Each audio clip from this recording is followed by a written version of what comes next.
आपल्या सगळ्यांच्याच आयुष्यात कधी ना कधी अपयश येतं, नाही का? पण मग अशा वेळी हार न मानता टिकून राहण्याची जी जिद्द लागते ती येते कुठून? चला, आज आपण अर्नेस्ट हेमिंग्वे यांच्या the old man and the sea या जबरदस्त कथेतून याच प्रश्नाचं उत्तर शोधूया. चला तर मग सुरू करूया. पण सुरुवात करण्याआधी एक साधा प्रश्न. ताकद हा शब्द ऐकल्यावर डोळ्यासमोर काय उभं राहतं? म्हणजे शरीरयष्टी, मसल्स, की मग कोणत्याही संकटात न डगमगणारी मनाची ताकद? ही जी गोष्ट आहे ना, ती आपल्याला याच प्रश्नाच्या अगदी मुळापर्यंत घेऊन जाते. तर गोष्ट आहे सँटियागो नावाच्या एका म्हाताऱ्या कोळ्याची. आता बघा, वय झालं होतं, समुद्राच्या खाऱ्या वाऱ्यानं शरीर थकलेलं, पण त्याच्या डोळ्यांमध्ये अजूनही समुद्रासारखीच खोल चमक होती. त्याची खरी ताकद ती काही त्याच्या मनगटात नव्हती, ती होती त्याच्या मनात, त्याच्या कधीही न डगमगणाऱ्या आत्मविश्वासात. जरा विचार करा, सँटियागो रोज एक नवी आशा घेऊन समुद्रात जायचा आणि परत यायचा रिकामा. 1 दिवस नाही, 2 दिवस नाही, तब्बल 84 दिवस. 80 आणि 4, 84 दिवसांचं सलग अपयश. एवढं तर कोणालाही तोडून टाकायला पुरेसं आहे, नाही का? आणि मग काय, लोकांचं तर कामच आहे बोलायचं. सगळे त्याच्याकडे बघून हसायला लागले, आपापसात कुजबुजू लागले. त्यांच्यासाठी तर सँटियागो आता संपला होता. म्हातारा आता संपला, असंच सगळे म्हणत होते. त्याच्यावर, त्याच्या क्षमतेवर उघडपणे प्रश्नचिन्ह उभं केलं जात होतं. पण खरी गंमत इथेच आहे. बाहेर लोक काहीही बोलत असले तरी सँटियागोच्या आतला जो आवाज होता ना, तो एकदम शांत आणि ठाम होता. त्याचा स्वतःवरचा विश्वास तो कधीच कमी झाला नाही. त्याला पक्की खात्री होती की त्याचा दिवस नक्की येणार. आणि अखेर तो दिवस आलाच, 85वा दिवस. या दिवशी मात्र सँटियागोने काहीतरी वेगळं ठरवलं होतं. त्याने आपली ती छोटीशी होडी घेतली आणि किनाऱ्यापासून खूप खूप दूर, थेट खोल समुद्रात गेला. अशा ठिकाणी जिथे जायला भल्याभल्यांची हिंमत होत नाही. आणि तिथे खोल समुद्रात त्याच्या गळाला काहीतरी लागलं. आणि ते काहीतरी म्हणजे एक अवाढव्य मार्लिन मासा होता.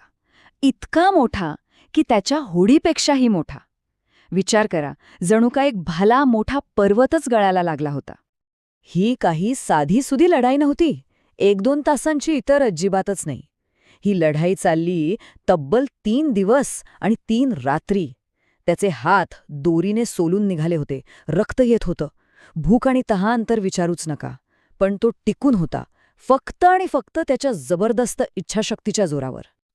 त्या अथांग समुद्राच्या मधोमध एकटा, वेदनांनी तळमळत असताना तो स्वतःला एकच गोष्ट सारखी सांगत होता, मी हार मानणार नाही.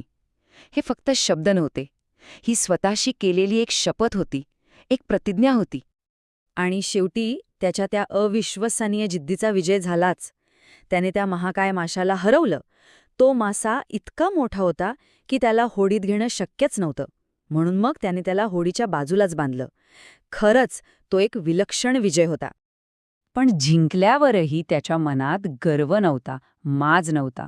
उलट त्या माशाबद्दल एक प्रचंड आदर होता. तो त्या माशाला म्हणाला, मी तुझा आदर करतो, तू माझ्या भावासारखा आहेस. या एका वाक्यातूनच सँटियागो किती मोठ्या मनाचा होता हे कळतं. तर मग संघर्ष संपला, विजय मिळाला. वाटलं असेल की गोष्ट इथेच संपली. पण नाही, खरी कसोटी तर अजून पुढे होती. तो विजय फार काळ टिकणारा नव्हता.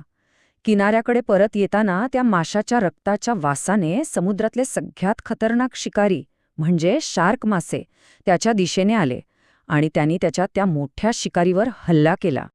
सँटियागो लढला, अगदी शेवटच्या श्वासापर्यंत लढला. हातात जे येईल त्याने त्या शार्क माशांचा सामना केला. पण तो एकटा होता आणि ते खूप होते. शेवटी जेव्हा तो किनाऱ्यावर पोचला तेव्हा त्याच्या त्या मोठ्या विजयाची निशाणी म्हणून फक्त त्या माशाचा एक भला मोठा सांगाडा उरला होता. बाकी सगळं संपलं होतं.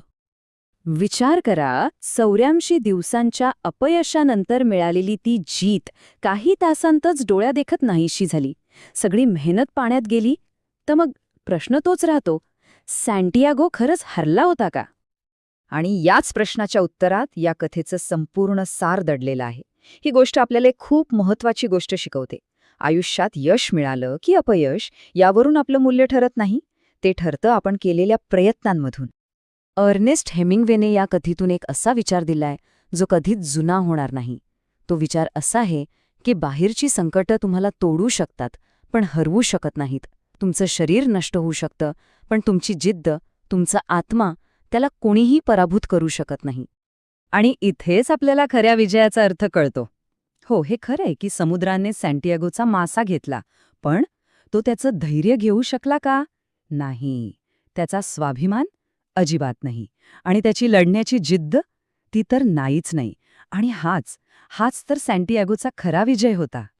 तर मग ह्या गोष्टीतून आपल्यासाठी काय शिकवण आहे? सगळ्यात महत्त्वाचं म्हणजे आपलं मूल्य निकालावर अवलंबून नाहीये, ते आपल्या प्रयत्नांमध्ये आहे.